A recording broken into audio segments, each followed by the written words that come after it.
Broadcasting live from the Boscoyo Broadcast Studios, you're listening to the Professional Triers Holiday Light Show.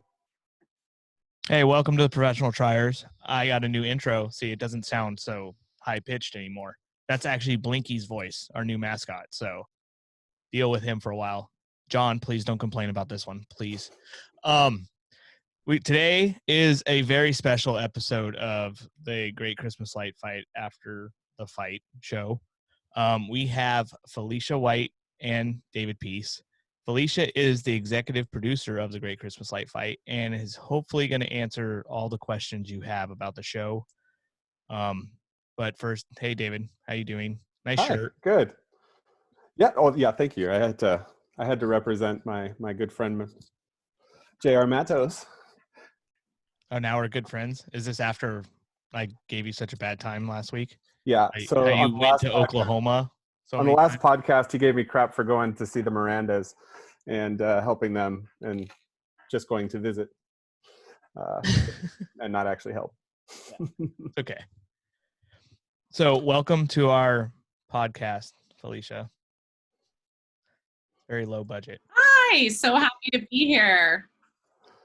So Felicia, I think you have one of the funnest and at the end, one of the not so fun jobs. Yes, very true. I mean, I could not possibly complain. There's a lot of jobs in television, and this one is a dream. I get to work with really creative, fun families who, might not otherwise be on television and, make some little TV Christmas magic for them. But yes, some of my duties are a little less fun, like when I have to tell people they didn't win, if that's what you're referring to. Yep. Yeah, how do you feel about that, David?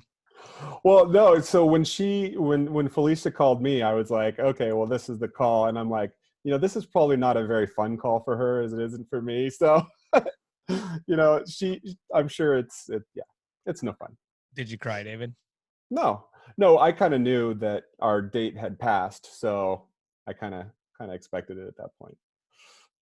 Yeah, it's tricky. We try to do it a little different every year. I don't want to ever mislead people, but I think that it's important to share the information as soon as possible while being respectful and keeping the hope alive as long as possible. What an odd topic to start this with, though. Yeah, sorry. I started with that. Sorry with the... David's still sad, apparently. Yeah. Well, it's only been 2 years. I wasn't being tried. I really enjoyed the entire experience, and I'm very, very grateful for it. So I'm so glad to hear that. That means a lot to us. We all work really hard to make sure it's a good experience for everyone, despite the outcome. And generally, in fact, almost every time except maybe once in the history of the show, I feel like people have had a positive experience, on the 3 or sometimes 5 filming days, depending on what season you did. You guys used to film 5 days? Yes. So if you're interested, I can give you a very short history of how the show's changed. Yeah. Yep. So when we first started, we were approached by ABC. Actually, they had the idea. And they came to Fremantle, a big company that does shows like American Idol and AGT and Match Game and Family Feud. And so they came to Fremantle and said, hey, we have this idea. We really like all of these cool YouTube videos of Christmas lights. Wouldn't it be fun to do some sort of show? We can brand it as a competition to, attract viewers. Here's the thing. We need it on air in 5 months I think it was about 5 months. And, we just have this idea and we have this little tiny, whatever resources we had at the time, because it was a very quick ramp up. So, not to interrupt you, yeah. but sorry, I believe you actually went and visited our friend Mike Zinkowski in person to go petition for him to join the show. First season, it's very possible. Honestly, it's all a blur. We worked day and night like crazy. And the first competitors, they had to actually, basically, they only had 21 days to put up their entire display. They had to start from scratch, take everything down. It was a strict competition. Wow. So now looking back on it, it was insane. But at the time, we were a company that did game shows, right? So everything was very standardized. And so it made sense to us in the beginning before we understood Christmas lights to the level that we do now and this level of decorating. Well, JR actually could have done that. He put up his whole show in like I could have done it in 21 days. No problem. Well, some people are more efficient than others. I think it really depends on the type of display. But yeah, we used to film for 5 days with everyone, 1 day at the beginning of the 21 days, and then we come back for 4 more days. Over time, we've learned what's necessary, what's not necessary, what we actually need to make a great show, and we've refined it so that it's not such a cumbersome experience for the contestants. Because as you can imagine, 5 days is exhausting, but fun. 3 days is exhausting. Yes. But fun. But fun. Very exhausting. Yeah, they're long days, but I usually get comments like, oh, we miss everybody now that we've had time to sleep and, miss the hustle and bustle and the fun that was the experience. That's my hope. I still talk to our audio guy, our director, our producer. We still keep in touch. Obviously we still keep in touch with you guys. They're friends now. So it was awesome. Yes, I still text Chad. I haven't told him I'm doing this yet, so that'll be a fun surprise. Can I tell him? Because I seemed like I was telling him stuff when you guys were filming that he didn't know yet all the time. So how did you drop into, you were in Fremantle before this? And then ABC came in, or were you brought in specifically for Light Fight? So we're all freelancers.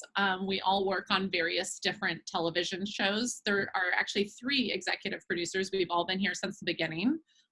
Brady Connell and Max Swedlow are the other 2 ones. And they came from a background of doing Extreme Makeover Home Edition, which is also a ABC lighthearted family show that gives a lot to their community. And so we all just work on other projects and then come back together for the fall. And we've been really lucky. People like Chad and Marcy and Ann and Andrew and a few others have done the show for seasons. And so we have these amazing producers who just know it in and out.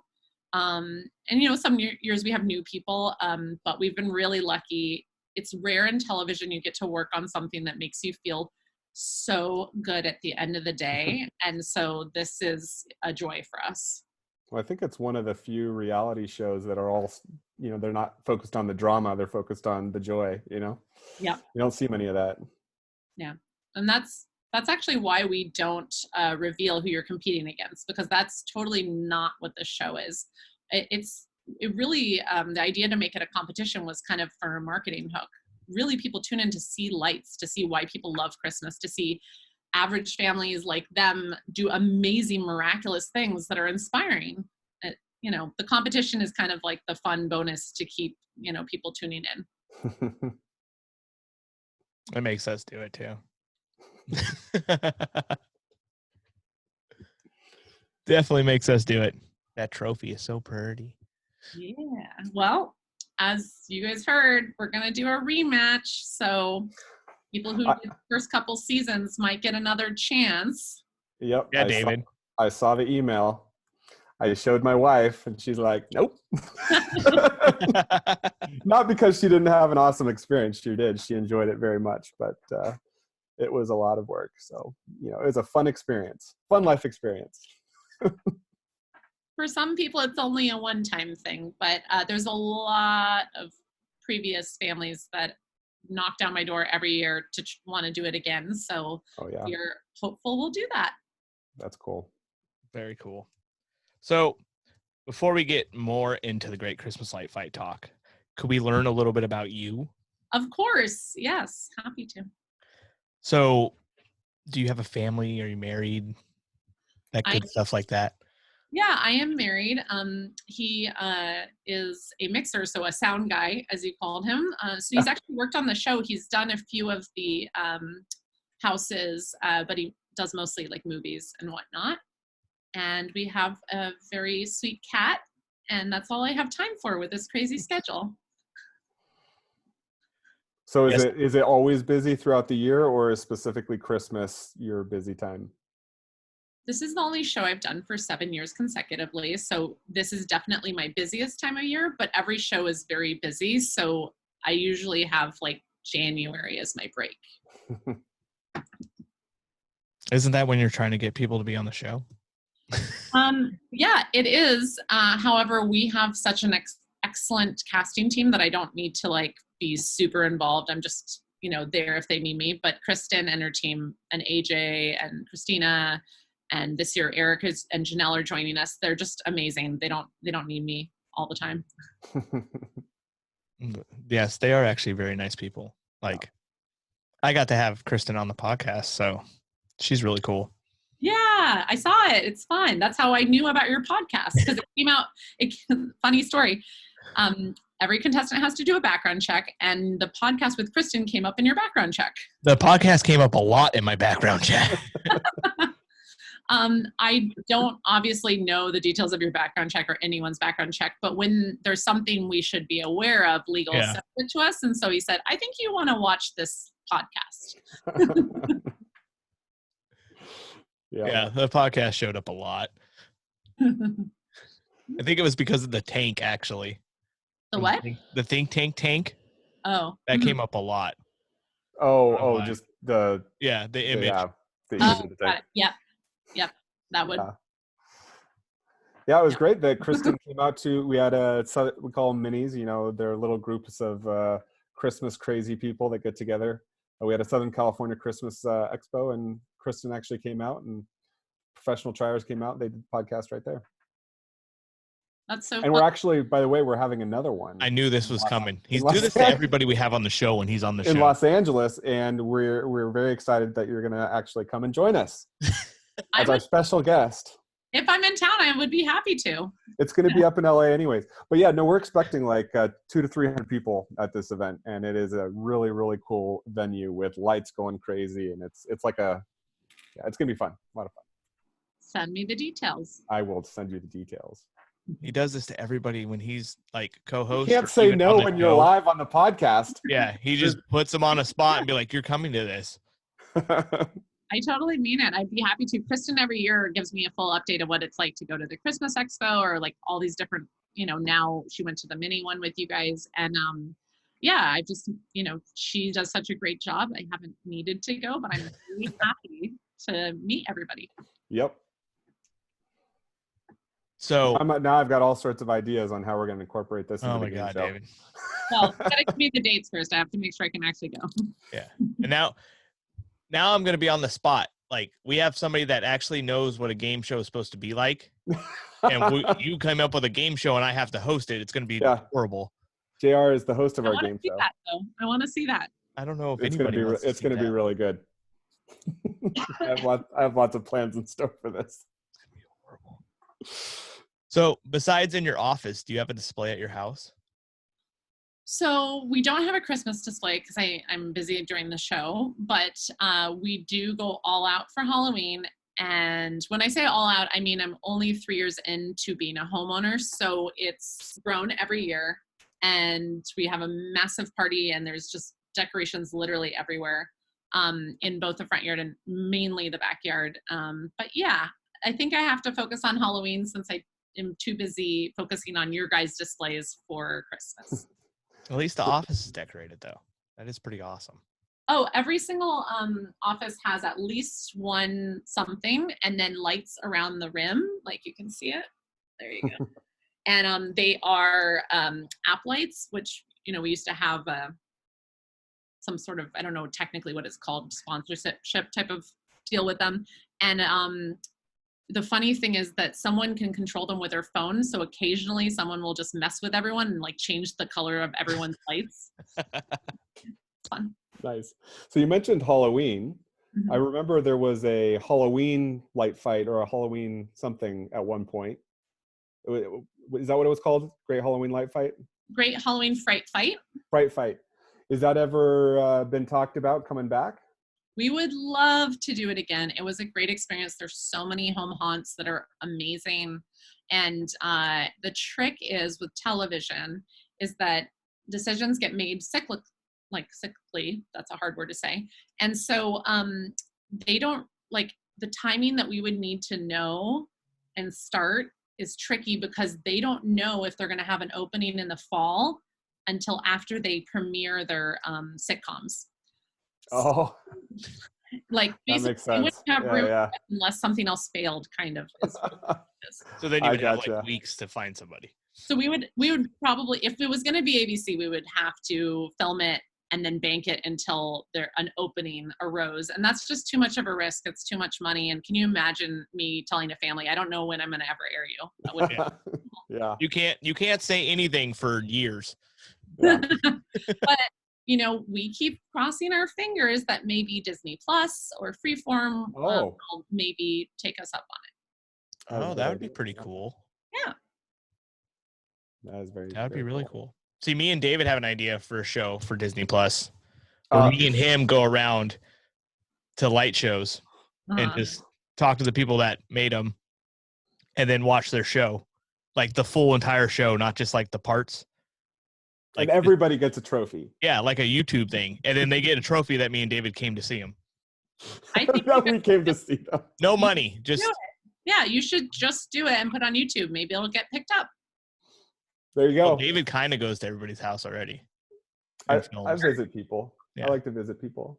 That's nice. Did you know, Felicia, that I introduced the Mirandas to Kristen at Christmas Expo? And we became such good friends. And then I flew out there the week before they did their reveal with Carter. I did hear that you were on set, and I believe that you introduced them. Actually, the way we learn about a lot of great displays is through other previous contestants or other people nominating. So so much of it's word of mouth. I would say like 50% is word of mouth, and then the other 50% is just us searching online and like refusing to take no and just calling people incessantly till they answer. I heard AJ is really good at that. No. Well, no. Okay, so I shouldn't say that. Of course, if someone says no, we'll tell them. Yeah. Okay, we'll try you again next year, but politely. And we definitely respect people that tell us no year after year. We'll stop calling eventually. But yeah, there's so many great displays that I cannot tell you that it was a multiple year process of talking to them and convincing them to trust us, especially before the show is really established. People are really afraid of reality shows and they didn't understand what the experience was going to be like. Now I feel like the word is out there. You know, there's podcasts like yours, there's forums, and I think everyone kind of knows what to expect. So we don't deal with that resistance so much. So that's good. Thank you. We try. Professionally. Yes. Well, yeah, no, I was surprised that you read about, people that are having, stressful situations or whatnot, and it wasn't. The one thing that I will say, and we said this in the last podcast, I was painfully aware that I always had a microphone on, like when I'm going to the bathroom. Yeah. No matter where you are, you got this hot mic on. We turn it off. No one wants to hear that. That's good to know. You can always. I was always trying to like cover it or something. No. And that's actually a good note to anyone who does any type of television. Know that you can always go to your sound guy and say, please turn off my microphone for this bathroom break. We call it 10-1. 10-1. That's funny. Nice. Good to know now. No. Actually, I found it funny. We said something funny in my garage, and then our sound guy laughed. Like right away. Well, yeah, if you're not in the bathroom, we're definitely listening. Yeah.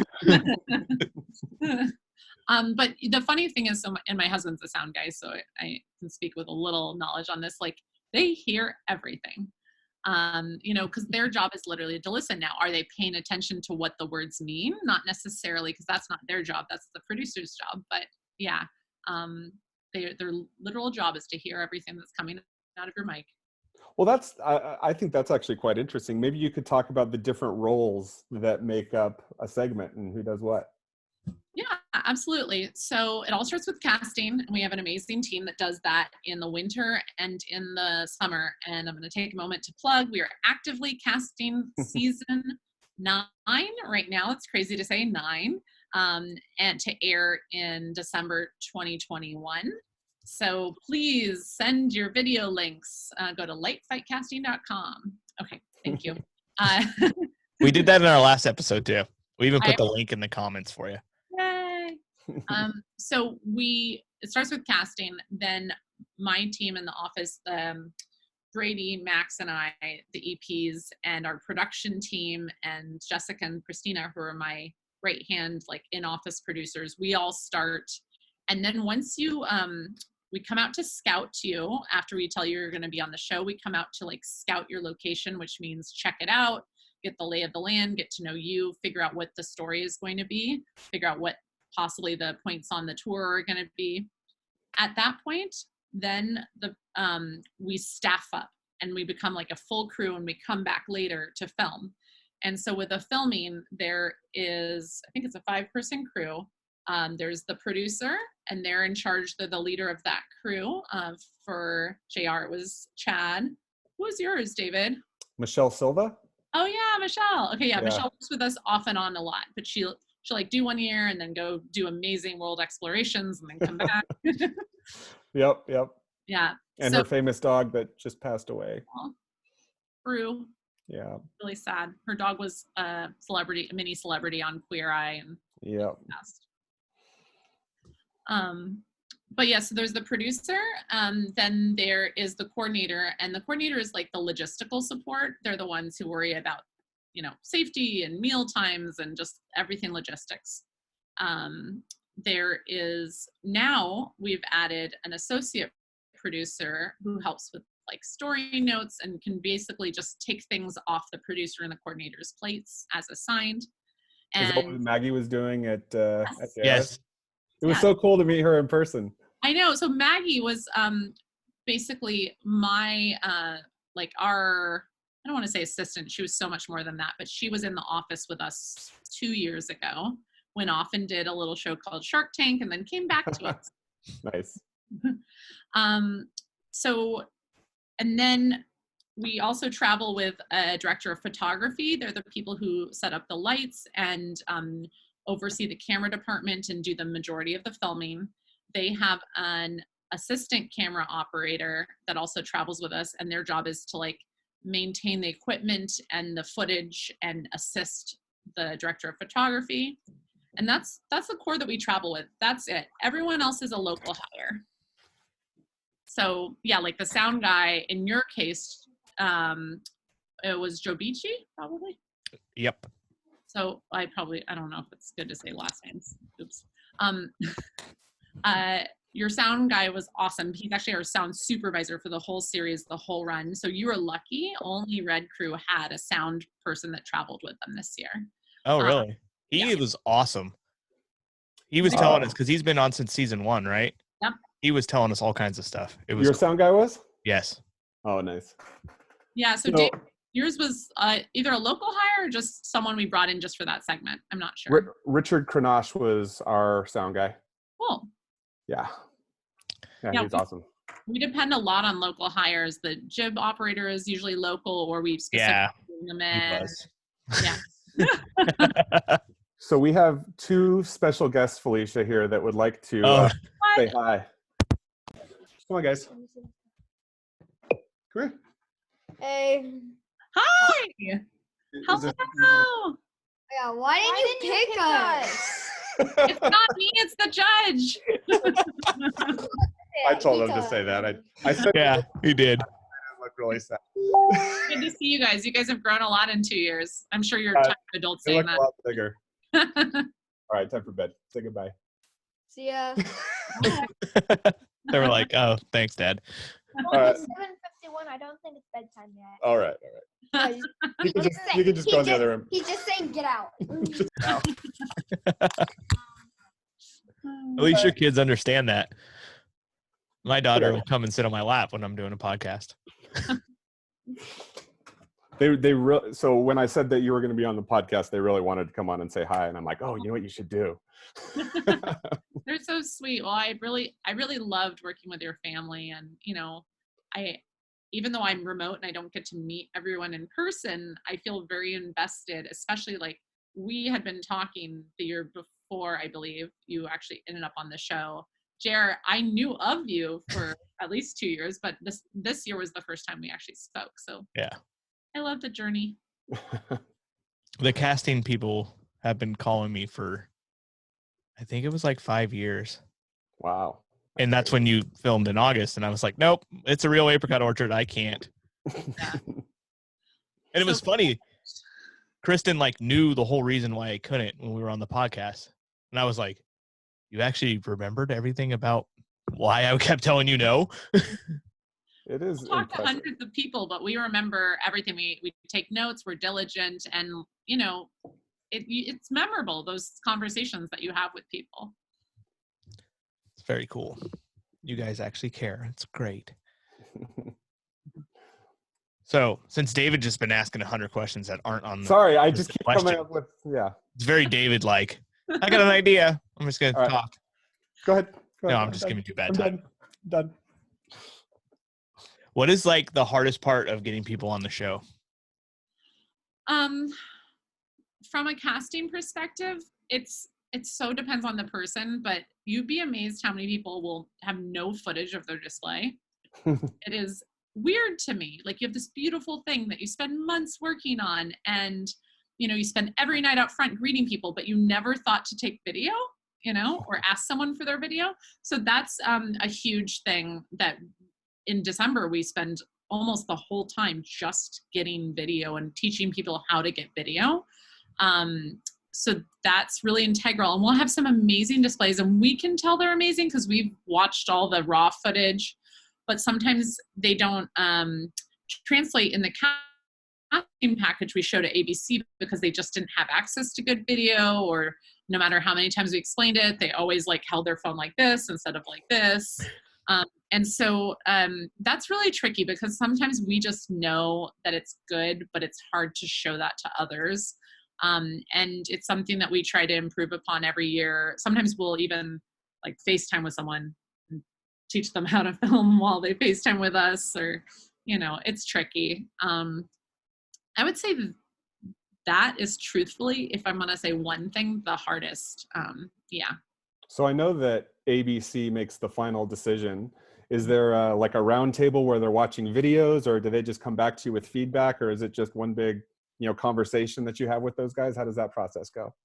So great question. So we meet with them at least twice during the summer, and we'll review a bunch of videos at once. And so there'll be executives from ABC, and there'll be an executive from Fremantle, and Kristen, and either Brady or myself, whoever's available, because we usually are working on other shows at the time. And we'll come sit with them, and we'll talk through, after we watch every video, we'll just talk through it if they have questions. Oftentimes they don't have any questions. They're just like, amazing, great, fantastic. Because at this point we're pretty dialed in. We know what makes a great segment on the show, and they know it too. A great thing about, I think to remember, is that people, just like in real life, you make your first impression like within seconds. So does a light show.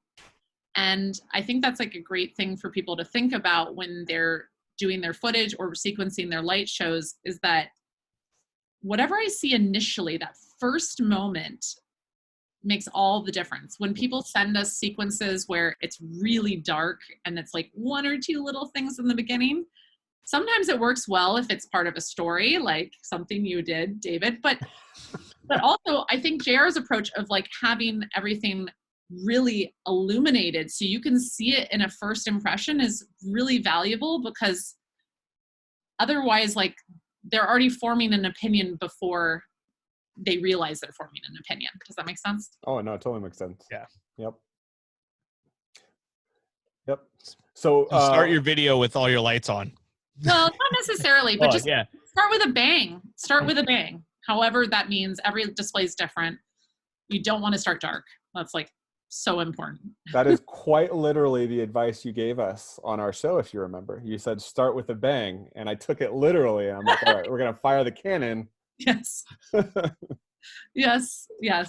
And David might have helped with my start, but it's still a secret, so we're gonna keep it that way. Yeah. All I had was illuminated. Yes. So the reason, David, I keep bringing up the questions is because these are actually questions from people that listen to the podcast. Oh, I'm sorry, I totally forgot about that. Yeah. That's why I kept bringing up the questions, because people, they're not like questions I made up. These are literally from people that want to know this stuff. Yes. So that's why they're written all funny too, because I literally just copied people's messages. Why don't you guys group like pixel shows together inside the house, blow mold, like group Great them question. as one episode? Yeah, so I get this question a lot, even just from viewers who know nothing about light shows.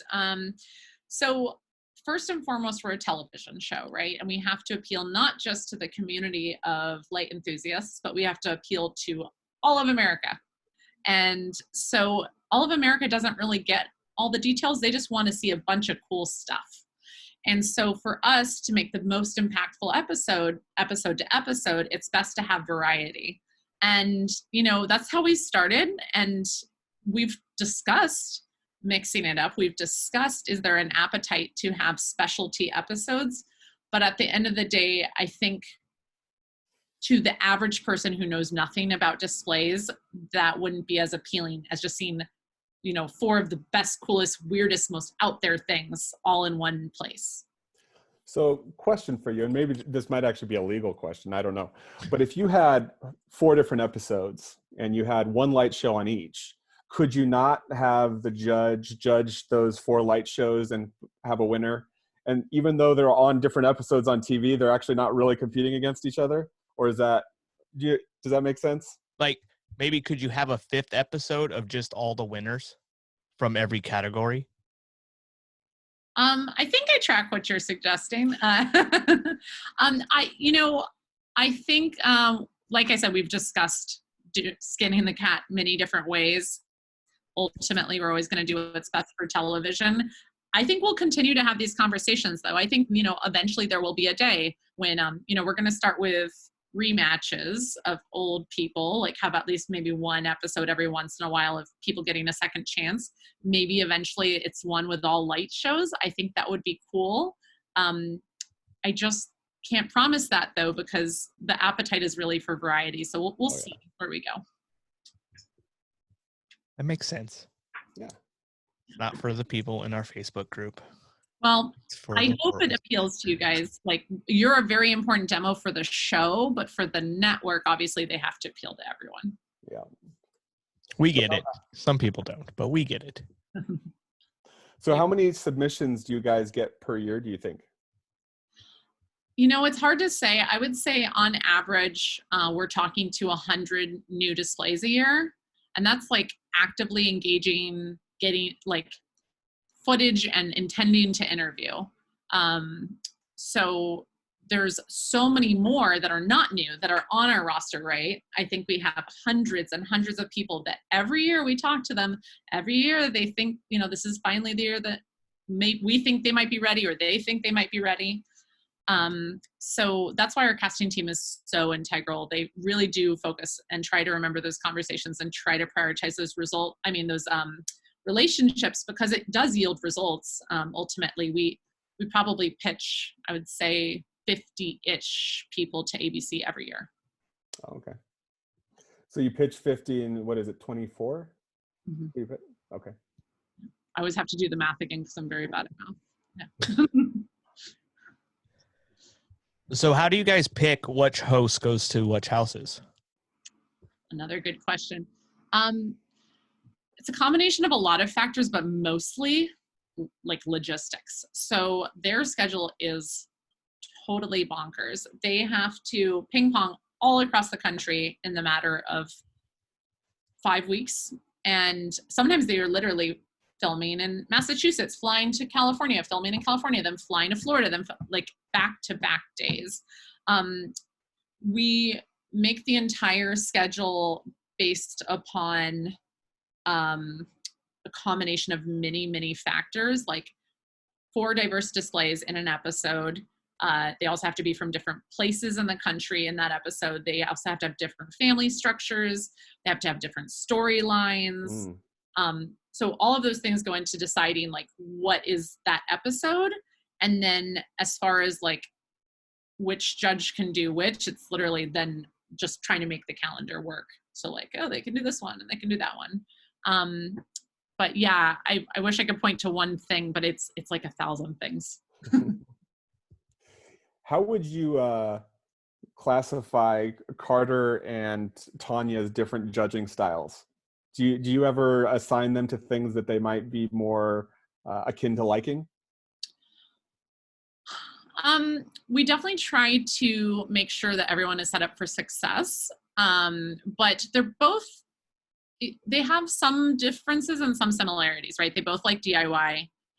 They both like creativity. And I think the viewer does too. Like the more unique, the better. But as far as their judging styles, I mean, they both just go with what moves them. What's really interesting is, they judge from their experience that day. They're not going back and watching an edited video. We're not even done editing by the time winners are chosen. So their experience is so unique to say what my experience would be there or what a crowd member's experience would be there. You're focusing on them when they're at your house. You're giving them a personal tour, and they really do try to, learn a lot while they're there and ask questions. And then ultimately, it's just their decision. Sorry, I lost track of what the question was. No, that's good. I always say the one of the most special moments for me was when I was in my office by myself. There was no cameras. Tanya comes in and she asks what I'm doing, and she acted like she really cared. Like yes. It was a very special moment for me. Aww. Yeah, they're both really amazing, genuine people who love doing this job. Yeah, I think. And they go ahead. We hung out for like 45 minutes or more just in our living room, just talking with Tanya about random everything, her restaurants, everything. It was cool. It was very cool. Yeah, and they take the judging thing really seriously. They, it's not easy for them, and there will be times that they're like, I need another day. Like, I know you need to know now, but I need to take a step back. I need to think about things or whatever it is. So I know a lot of rumors say it's not actually their decision. So can you dispel that myth? Yeah, 100%. So the process is they write down a scorecard, and they're scoring for overall design, and then the tiebreaker is creativity. And overall design is also like their overall impression. True, the whole thing is their overall impression more than anything. And then after they've seen all the houses, they have an opportunity to recalibrate, right? Because if I saw yours way before the other one, I might have scored it too high or too low in comparison.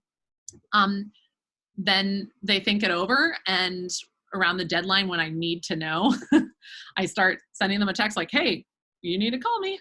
And they'll call me and they'll say 90% of the time it's like, you know what, it was really hard. I was really leaning towards this person, but then I saw that and this is my decision, and they'll be really concrete. And there's a few other times where they said, I really think it's this one, but I'm leaning towards this. And like, what are your thoughts? And I'll be like, I haven't seen any of it, so it's up to you. But they only talk to me, and I really try to be completely neutral because truthfully, like, you guys are all my babies. I'm not like the field crew that goes to one house or the other. Like, I've worked very hard on everyone this whole time. And Tanya and Carter will tell you that I'm almost obnoxiously impartial because I won't give them any help. Yeah, and ABC and Fremantle, we've made a lot of game shows together. They're extremely by the book.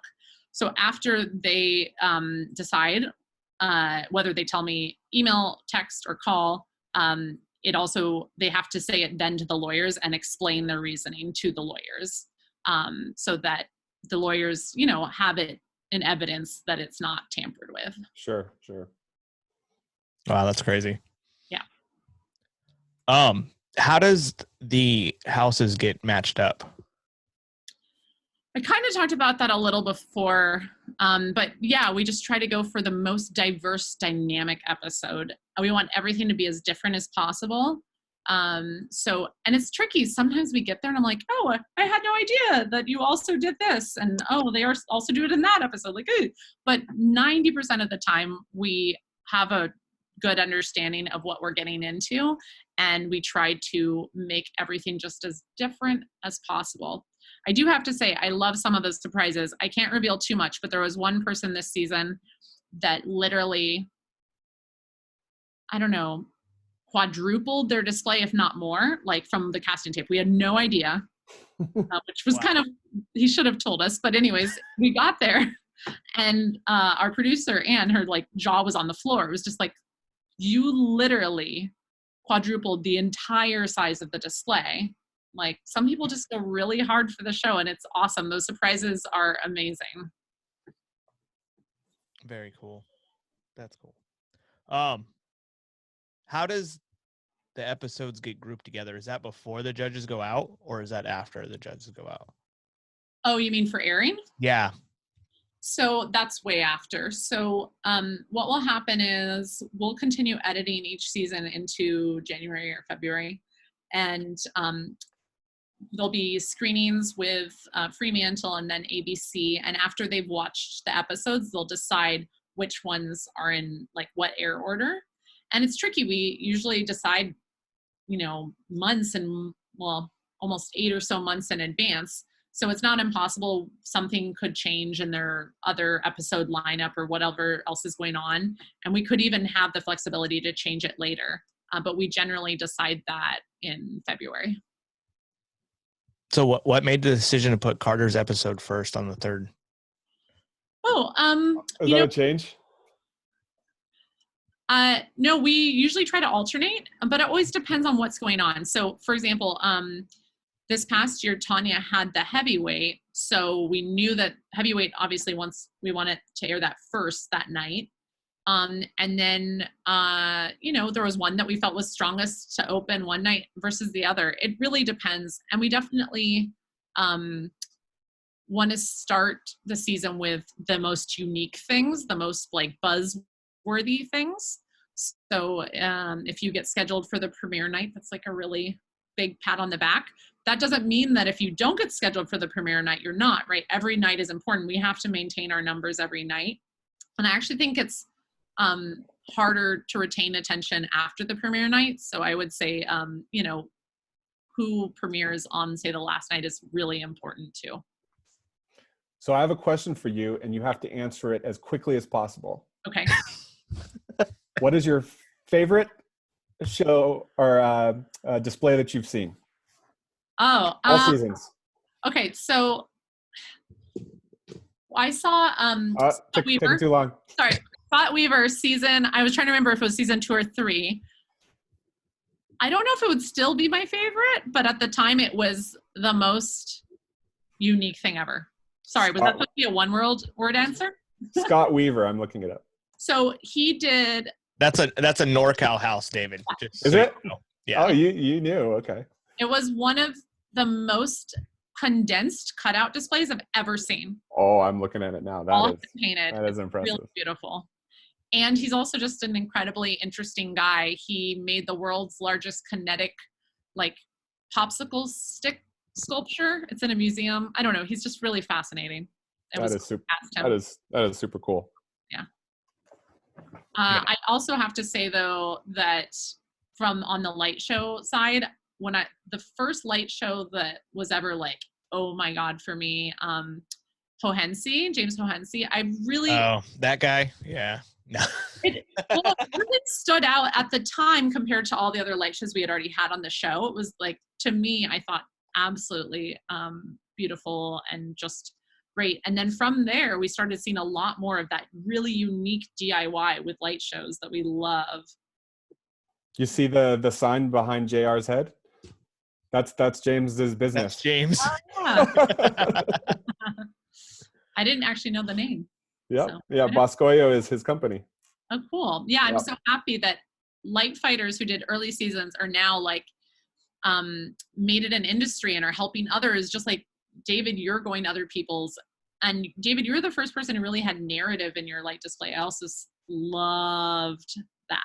Oh, thanks. I was just thrilled that you guys actually were able to carry through some of that narrative because you had such a small amount of time. Tricky. Real tricky. I know that was our, it was definitely an interesting experiment in the edit. Yeah, well, I thought it was really cool because Chris actually was calling me through the editing process. Yeah. And he's like, yeah, we're really trying to keep the story going, and I'm like, oh, that's good. Yeah, that was cool. Aren't you special, David? Nope. All my contestants are special. David's actually a vendor now too. No, I'm not. I'm But he not a is. vendor. What do you vend? No, I make little circuit boards. It's not a big deal. Yes, all of that's important. I like going out to see other people's displays, so I go visit a lot of people, and I have a reputation for that now. Yes. It's like you're a godfather or like No. a light fairy. Matt Johnson, I always call him. I think he's like the godfather of pixel light shows because he kind of kicked off a kind of whole revolution of these pixel light shows. Yes, he did. I don't know if he's a godfather.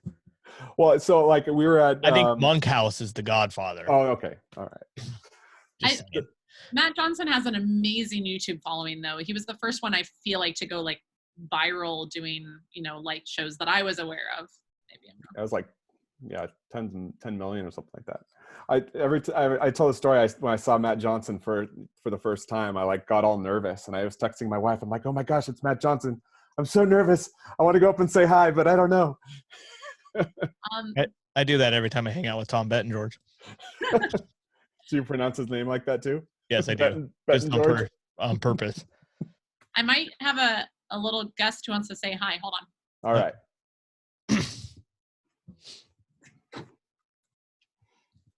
I think it's the cat. Do we have secret guests now? I'm going with Maggie. You think it's Maggie? I think so. It would be the only person that would know us, right? Yeah. Or it's Kristen. Or AJ. We're just going random. I like the snowman has like a little defunct smile. Yeah. Yeah, that's Little cool. gangster lean. I like how the last question is, why do they hate pixels? I'm gonna you gotta hit it with that one. I will. We'll get to that one. Number 11's like 4 questions in one. So Yes. bad news. I just narrowly missed him. I was going to get the other executive producer to say hi. Sorry. Oh, Next bummer. time. That was not on the list of people that we got. I know. I heard all your guesses that were like way more fun. Sorry. He's very fun, but you have not met him yet. Next podcast, maybe. Awesome. Well, he's also coming to the West Coast Christmas experience, actually in LA. He actually told me he was coming out. So well, actually, I think he did go to your didn't he go to yours? Brady, did he go to Oh yeah. He came up to my front door, introduced himself, and I didn't really know who he was or what his role was. I'm like, oh, nice to meet you. And they're like, oh no, that's like the big guy. That's like I was like, oh, okay. He is the guy in charge. So he's what you call the showrunner. So he's been the main person in charge this whole time. And then Max and I each have kind of our own realms. Max oversees post-production, so editing, and I oversee casting and production. I think I met him did he go to Ron's? Yes, he went to Ron's. Because they like introduced him at his desk and everything. Oh, at the they set up like a. Yeah. Well, I guess that was before the iPad, so they had like the screens on a table in the back. Oh, yeah. So much better. Yeah, Chad made my dad go buy one after he had his. Sorry, I interrupted. So what's next? It's all good. So this is like the longest question we have. Okay. How many hours of raw footage do you guys typically shoot, and how much actually gets used? That's the easier way than how it's all written. So we shoot 3 filming days each day on set. From the time we leave the hotel to the time we get back to the hotel is 12 hours. So I would say we probably walk away with 5-6 hours of content for each day. And that's an estimate. Obviously on reveal day, it's a lot more. On the other days, it's a lot less. But I'm just going to guesstimate 6 hours per day. So what is that? 3 times 6, 18. So this is why I do television. I don't do math. You So- definitely got more than that from me. So yeah, I mean, that's the thing is I'm super estimating, right? Like, and Yeah. maybe it's, for some people it's more, for some it's less. It really depends on the situation. Some crews there's no hotel within a mile of the house. I mean, within an hour of the house. So they lose all that drive time. I don't know. Oh, wow. But yeah, sometimes we film in the middle of nowhere. So let's say maybe a better estimate is 5 to 8 hours per day. But regardless, we only have about 12 minutes per family, and that's give or take. Sometimes it's less, sometimes it's more. We've definitely made adjustments every year, and we'll see where we end this year. We used to spend more time in what we call a home package, where we introduce the backstory, and now we're spending more time in the reveal. We've heard everyone's comments. So yeah, it's the way all the television works. You got to film a lot to have a lot of options to make a seamless story. Definitely film a lot. Yeah, like if you were going to guesstimate, how much footage did we have from yours? Well, I know we had 3 hours of interviews because my mom and sister talk so much. I know none of that's probably going to be used. You never know. Yeah. But I know there was 3 hours of interviews. Yeah, that's a lot. And I swore like the whole time there was 2 cameras going pretty much the whole time. I'm just closing my door. They're being loud. Oh, I thought we were getting somebody else. I thought there was a big special guest. Yeah. No, sorry. A lot of hoopla for nothing. I learned about a fun word during my taping, continuity. Yep. And they told me, David, you should probably wear a jacket right now. And I'm like, no, it's not that cold right now. I'm fine. Wearing a t-shirt and, and it got very, very cold and they would not let me put a jacket on because of continuity. Yep. They warned you. Yep. Good Yeah. job, David. It's funny because when people send us their wardrobe plans beforehand for like clearance approval, we're always like, I mean, do you really just want a long shirt, sleeve t-shirt? Oh, I'll be fine. I'll wear long johns under. I'm like,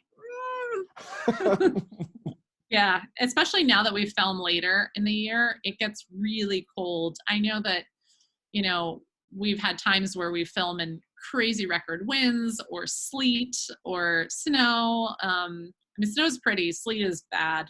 Wind is bad. And I always feel terrible for the contestants who wouldn't listen to us in the beginning and then are like shivering later. It got cold for mine late at night. It got cold and I had my fancy suit and those pants are not thick at all. I was freezing. You didn't wear long johns underneath? Nope. I'm in California. I didn't think I needed them. And all of a sudden at 1 a.m, it was cold. Yeah. All right. So, JR, you gotta ask the fun question now. The fun question? You mean the last one? Yeah. This is not our question, but it's from our viewers. Why do you guys hate pixels displays? Well, you should know we don't hate pixels displays.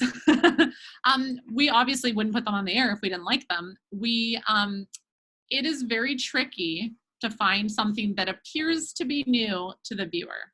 Now, keep in mind the average person who watches this doesn't know all the nuances, right, in the technology, in the detail. So it's just like I said about the first impressions. It needs to look different and unique. And with some of this pixel displays we find across the country, there's not always inventiveness or something new or something easily identifiable as standout. Now, we have done this enough to we can talk to you and we'll know, but how do we show that to the viewer who, in first impression won't understand? So it really needs to stand out and be different. And, we're seeing a lot of, unique things. Both of you have very unique displays that use a different amount of kind of almost mixed media, right? You use pixels, but you also do storytelling, or you also have your decor, and all of that translates to something unique for the viewer that knows nothing about this world.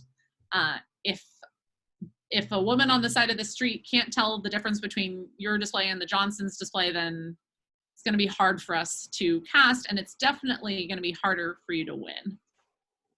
It makes sense. That makes total sense. But we love them, and we want as much technology, new inventiveness, create something new, do something different. Yeah. That's actually the number one advice I give people when they're thinking about going on the show, is to say, if someone saw your episode on TV, what are they going to say? Like, oh, I remember the X house. Yep. You know, what are they going to remember? Somehow I'm the pirate house when I didn't actually want to be the pirate house. He's still the pirate house. Yeah. And we've even had another pirate house since I then. know. Yes. But It won. I have a funny story about the pirate ship. Okay. So Ron Howard, he is a friend of mine, and he always made fun of me. He said, David, if you had a full-size pirate ship on your roof, you would have won. And all year he was saying that. And then his episode airs, and he did not win, unfortunately, but he lost to a pirate ship, and it was some glorious it was pretty funny. Irony. Yeah, a glorious irony. Yeah. Yeah. That's great. No, we That have pirate ship did look rad, though. That was really, really cool. amazing construction. Yeah. We have some, I think this year more than ever, we have the most unique light shows on the display. In the show that we just filmed this year. So JR, you're one of them. Like, everyone is different and not just the standard, outline of the window, pixel, matrix board thing. They each have some different DIY. And I think that's the direction we have to head in for the show. So That's good tip. yay, new, different, shiny, bright. David, you needed more shiny stuff. Yours was amazing. They just can't all win. It's hard. That's the worst part of my job. We started with that topic at the top of the podcast, but like at the end of the day, I always tell everyone, you won if you get on the show, because that's the hardest bar. You have to be good enough for all of America, people who have no idea what you're doing.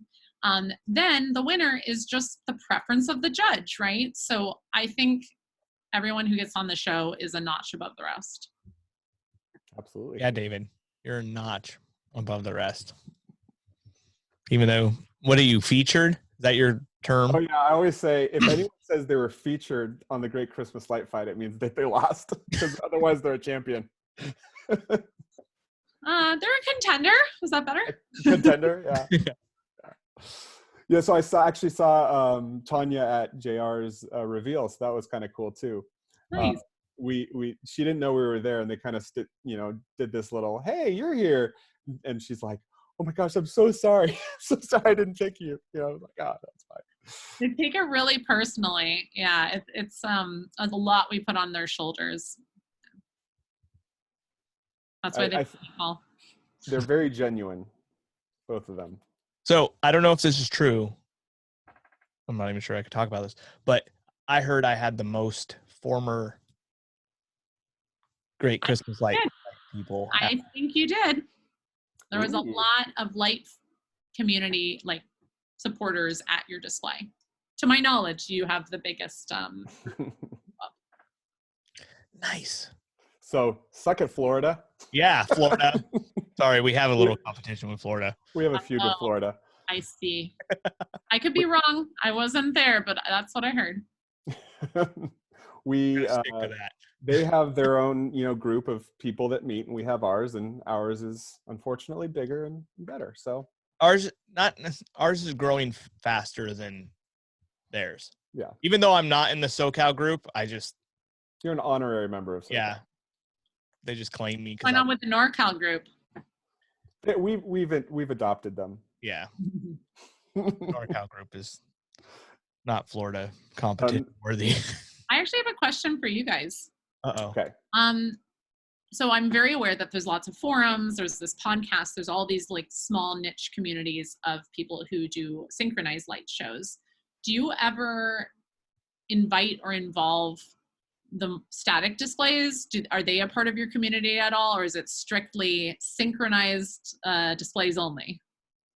I think the think tank has it's more light show people, but we do have a mix of everybody. we kind of made that open to everybody. Mhm. I think our mini groups are pretty much light show because that's how we met them all. That's how we kind of. Also, I think On that the the group. static shows don't. The light shows require a lot of support from your fellow man, right? There's a lot of technical issues. You need people to help. You need to get, I think, a lot more involved with the technical light shows than a static light show. But like I was telling JR, when I saw his, like I miss having the more traditional stuff. I really like the mix of light show and traditional. I think that's great. And I We're think seeing a lot of success with the mixing of the genres Yeah. in casting. And I think the traditional displays is kind of, I don't know, like when I was only traditional, I just kind of went to the store, got my thing, did my stuff. Mhm. I didn't, like he was saying, I didn't need help. It was kind of my own thing. It was when I got in light shows, I needed to find help. I needed to find other people that did it. And light show stuff is harder to find. Like you can't just go to the store and buy it. You need to find your group of people to help you locate all the stuff you dream up. And Really the really cool thing about the community, the lighting community, is is that, everybody, despite how many years they've doing it, actually even more so, the more years they've been doing it, the more helpful they become. It just seems like everybody has this common goal of helping everyone else build awesome light shows. And nobody's asking for anything in return. Everybody just wants to build the hobby. It's really, really cool. Yeah. I hope that comes across in my episode with all my friends that flew from all over across the United States on their own dime to come just to help to make sure I was ready. I think Well, you saw it in Ron Howard's episode. Like he talks about the community, and I think the community is really special, and I think that's really amazing. And we liked highlighting that. Obviously, we can only go so far into that story. We just don't have time. But I love to see that you guys support each other, and that's so cool. And I know that some people have a bit of a traditional versus light show mentality. Here on the show, we just want to see unique and different. And like to us, those lines don't have to be so different. Some of your displays are kind of blending, and it's cool to see you guys inspire each other. I think there's a lot of innovation that has grown just in the last like 12 months. Mm-hmm. And that's for sure. Just seeing that, the next 1-2 years are going to be pretty interesting. I think there's going to be some really innovative stuff coming out. I believe it. Already just what we're hearing about and seeing is like really vastly different. I would say the past 2 years we've seen in casting massive shift towards more inventive things. I think that's the key word of the day. Yeah. David's helped with that. So what? Oh, you helped with boards, that. My boards. You just said inventive, and it's funny is the first thing that popped into my head was the guy that did the "It's a Small World" facade on his house. It was basically like he covered his house. It didn't even exist anymore. Yeah. Do you remember this episode? Are you talking about the Fields twins or are you talking about I don't know who they were or where they were. I just remember that their entire house was covered in "It's a Small World" facade. Like it had been basically covered up completely. I know who it is, and I'm blanking on the name, which is really bad to admit. But if you gave me a second, I could look at my wall. So this is wow, people who've ever been on the show. That's what my office looks like. That is so cool. It's a little beautiful mind, but I know exactly who you're talking about. They're in California. Oh, really? Oh, I gotta go see that then. I'm pretty sure it's like Fresno. Yeah. Oh, I believe that's another NorCal one there, David. Oh, crap. So it's that one and the Blue House are my two like that I always think of that just automatically. The Blue House was pretty cool. Yeah, just taking risks. And I think one of you said it before about like, if someone was going to remember you, how would they remember you? In our industry, it's like a log line, right? Your log line is like, what is the synopsis? What is the takeaway? And in casting, I tell them, like, we shouldn't be casting anyone that I don't come away with a 1 to 5 word description of their display. It's the it's the vintage animatronic house, or it's the whatever. Hopefully better than that. The house with the pirate ship on top of it. Yeah. You know what's funny is we had a pirate ship, but that wasn't the theme. And and Felicia's like, have you ever thought like maybe you should like center on the pirate ship? Maybe that should like be the theme. And I'm like, oh, okay, yeah, let's do that. I mean, but you were guiding me towards like what you said, what's that memorable thing that people are going to take away from it, right? Yeah. And even for the judges, that makes an impact, right? They are going to 12 houses on rapid succession. They don't necessarily go in episode order. We do our best, but like the schedule doesn't always allow that, right? So they're bouncing around. They're seeing a million different things. Our current season is airing, so they're seeing that too. So being memorable is huge, not just for the viewers, not just for casting, but also for judging. Yeah. So I have one more question that wasn't on the list that I just read. Somebody who was on the show explained how the winners picked, but other people who were on the show said that wasn't how it was. So we wanted to clear it up. Somebody was on the show said that everybody that Tanya sees is competing against each other, and then the top 3 become the winner on each episode, and then they group it together like that. No, and that's so funny that someone said that, because we were just discussing the merits of like, should we switch to that system? It might allow for more variety of winners. It might allow for like just a different outcome for, to try something new.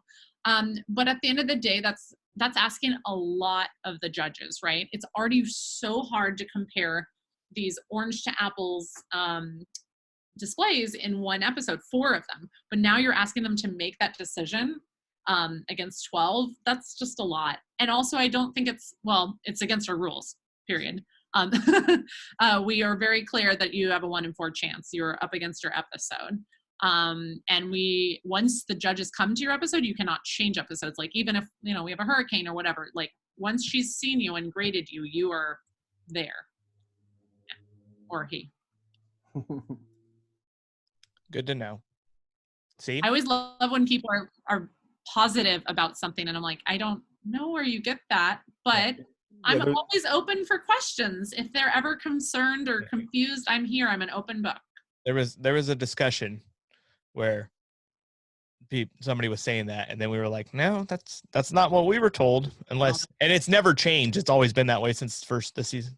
That is one of the few things that has never changed. I mean, we've changed a lot. Like I said, 5 days to 3 days. We made the rules easier. We made everything easier, but not that. I don't know if the rules needed to be easier, though. I'm just saying. There's literally no rules left. It's just, it has been that, it has to stick to one property.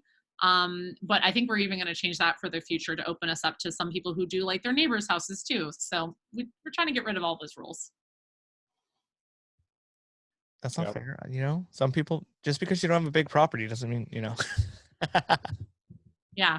We get that question a lot. What's the difference between a big property and like a house that spills over onto multiple displays? And our point of view on the show, obviously we always want fairness is important, but also we come at this as we are casting you guys as is, right? You already do your display. You might up it for us, you might change it for us, but ultimately, like, we don't come in and tell you what to do. That is your terrain. And so I think when we've lifted some of the rules over the years, it's actually made it more fair, because we're not trying to change what people do. We're just trying to let them be who they are. Yeah, no, that makes sense. If somebody right now goes onto their neighbor's property a little bit so they have more room, then that's fine. You don't want to be like, oh no, push that all in 10 feet now and make it work. We've done many times, and it's a real struggle for some displays, and then it's hard. So we're trying to make it easier so more people want to apply. I think it's going to be good for people to see you and hear from you too, because all over the US they might be like, oh, those executives over in LA, they're just sitting in their chairs and judging people, and it's not even the judge's choice or whatever. Hearing you say all this stuff and just knowing that it's just a real person, that's And it is the judge's choice. Unlike David, I read my rules and I saw it in there and I listened on my legal call. Because I said something, David's like, you read the rules? Yeah, I signed the rules. Yeah. It was a lot of rules. It's not quite as lengthy as, what is it, the Apple iTunes update? I don't read that. It's all there to protect you, guys. Like, some of the stuff in the rules is saying that only you can win the prize money, right? You don't want some guy who helped you one day to come and try to come after it, or yeah, David. Yeah, all of that. Like Randy? Yeah. I don't know, Randy. Oh no, he guy who helped David. He helped me on my show. Yeah. Oh, you're saying because I came to yours for one day. For one day, and I didn't even help. I just drank your alcohol. Just giving you bad time. Yeah. Now David's gonna be worried after this. Should we do rapid fire questions or should we not? Since we've already gone for an hour. What do you think, David? Yes, let's do it. Let's do it. We'll do it short. Let me get my water. Okay. All right. So we used to have an intro for rapid fire questions, and now we don't because I got a fancy soundboard and I don't know how to use it right. So no rapid fire question intro. We're just going to go into it. And I always go, first question is, what color is your toothbrush? Purple. I don't think we've had purple before. It's my favorite color. Where have you traveled that was your favorite vacation? I'm going to say Cuba because it's the last place I went. I don't know. I love everywhere. If you crash your car on purpose, is it still an accident? That's a funny riddle. Yes, I guess. Is a hot dog fire questions? I wasn't prepared for this. Is a hot dog a sandwich? No. Why not? It's a sausage.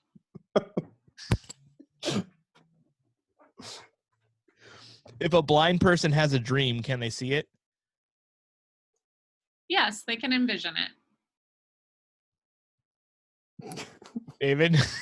I'm trying to think of something interesting. How? Oh, you're doing the fly? He's actually prepared. I didn't prepare a list. No, I'm not that prepared anymore. I've just done this so many times. I got my go-to questions. Okay. All right.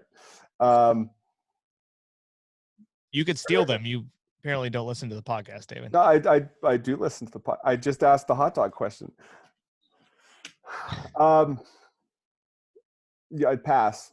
Go ahead.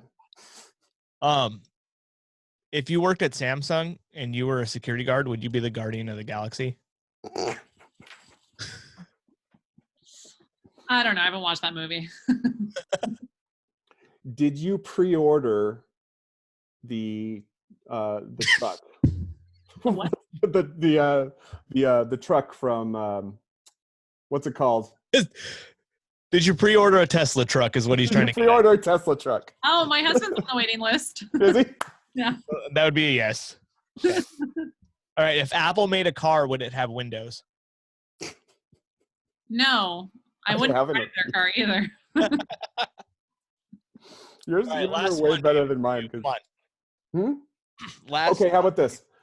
See that little red guy behind JR? Uh-huh. Give him a name. Hot bulb?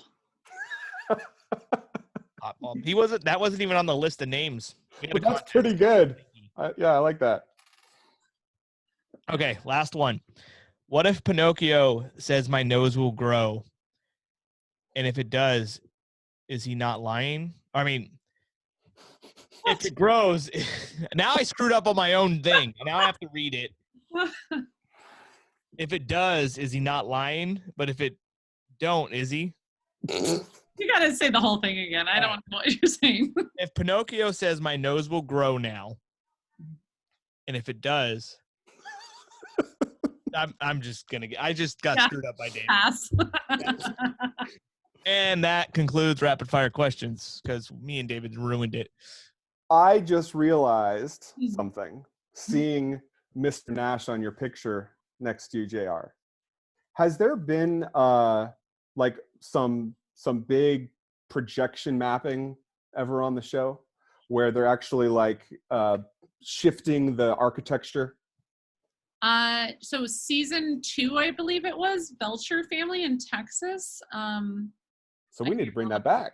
We need to get some more projection mapping up there. We should. We would love more projection mapping. I believe I'm also forgetting about maybe someone, but they're the ones who used it most architecturally. The talking house.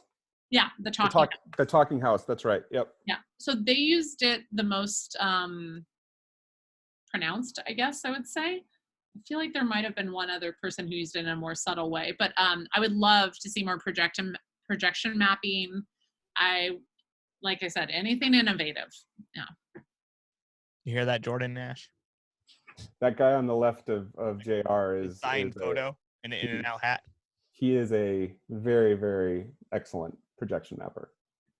Yeah, for all of you listening who have a unique display but are hesitant for some reason, reach out to me. They have my contact information. Let's chat. See, she's not so scary. I'm not. We're not scary. We absolutely adore this community. We appreciate this community, and yeah, I think it's just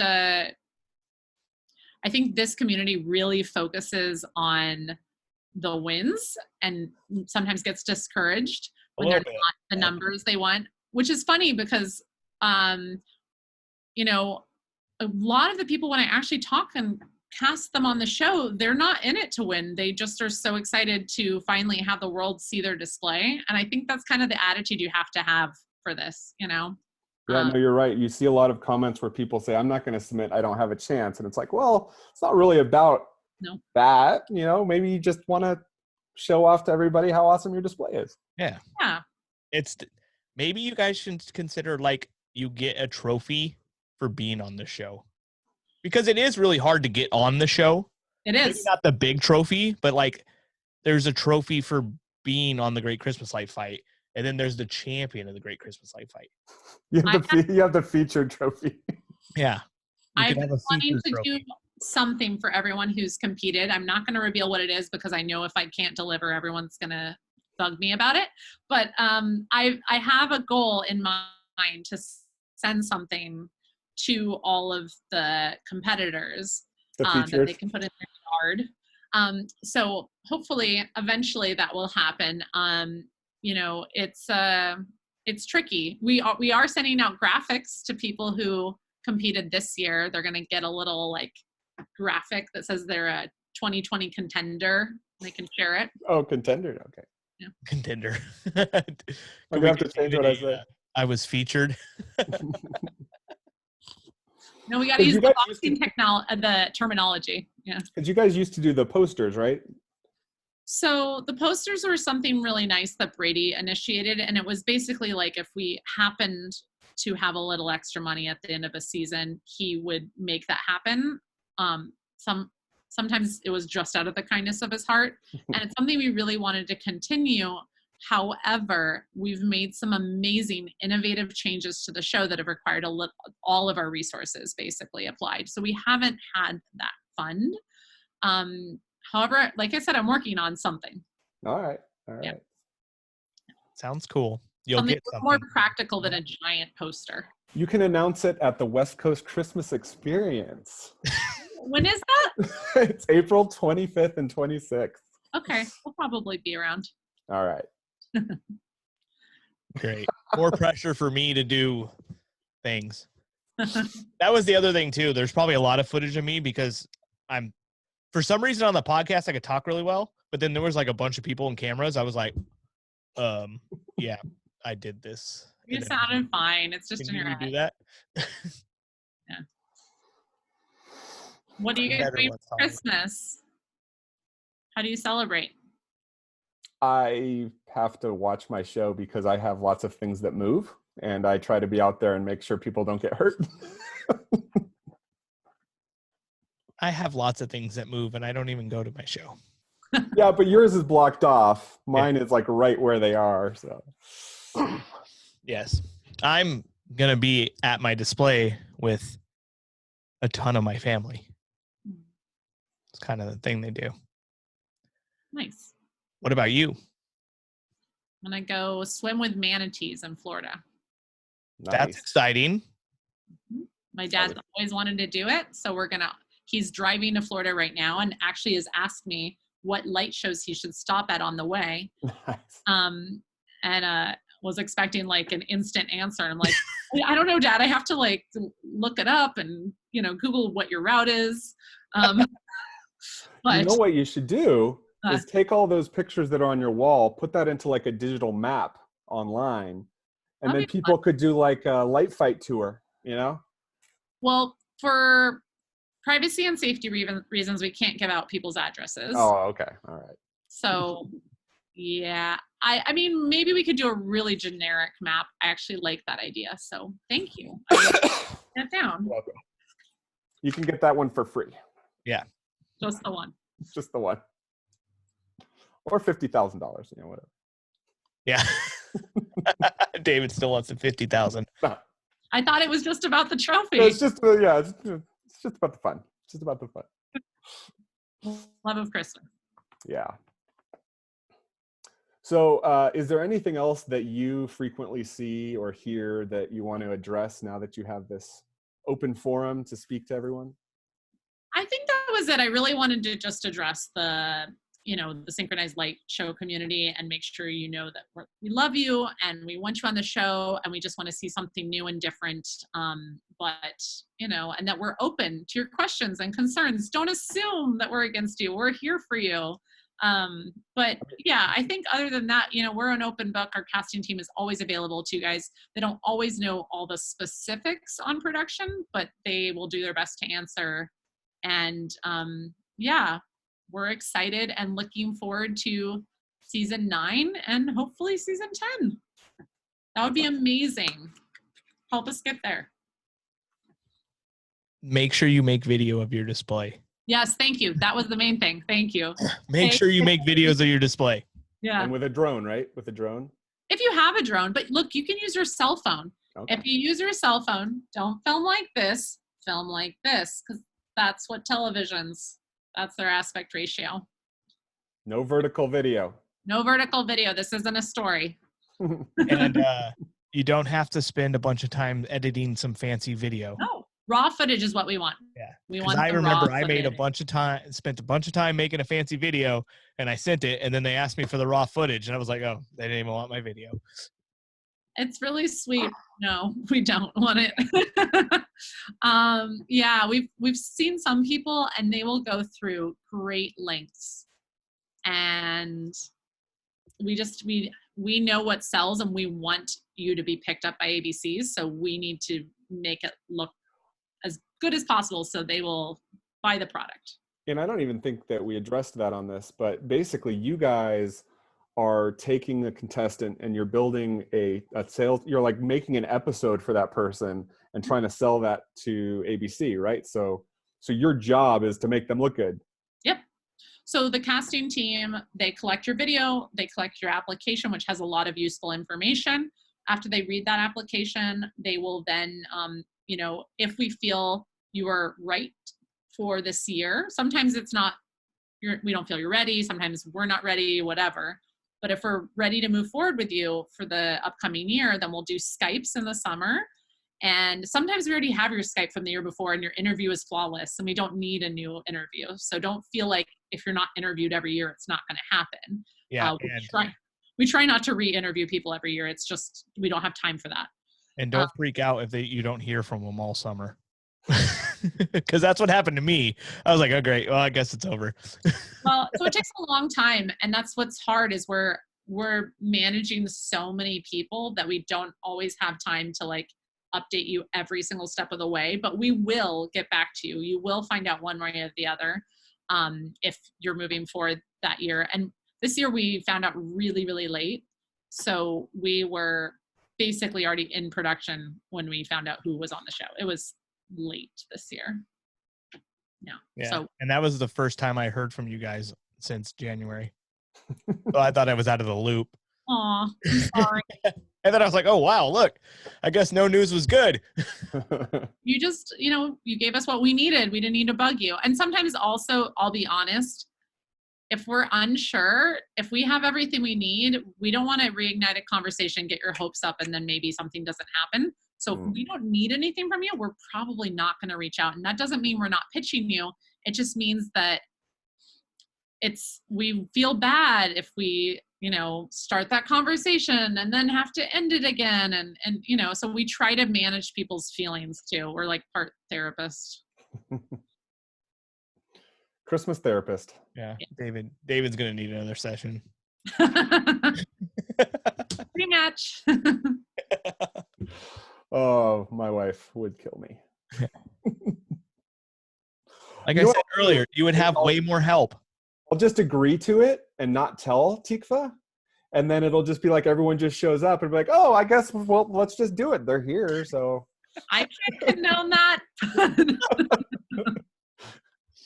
Yeah. Yeah, there's a lot more paperwork since the year you did it, David. I don't think there's any way we could get to that point and she wouldn't know. Okay.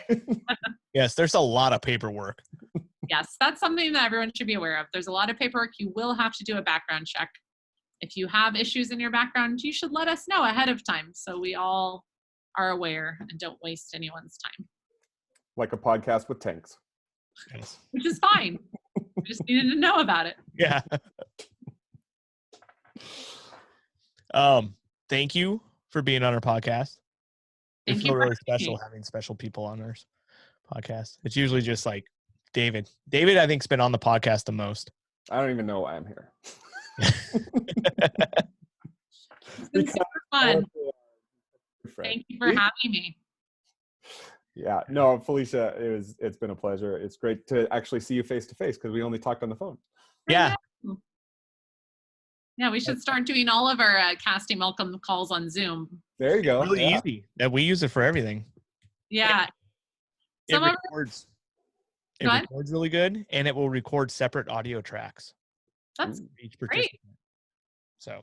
Yeah, for some of our families, like already what we're asking of them technologically is a lot, but we'll look into it. Yeah. Well, I guess we'll see you at the West Coast Christmas Experience, and that'll be great to see you there. Sounds good. We will come. Some of us will come for sure. And I hope to be there myself. Awesome. Very cool. And thank you for being on our podcast. And please subscribe to our podcast and like us. And please And send JR comments Christmas on card. Apple because they really like comments and likes. So thank you. What, David? You were saying something when I was talking.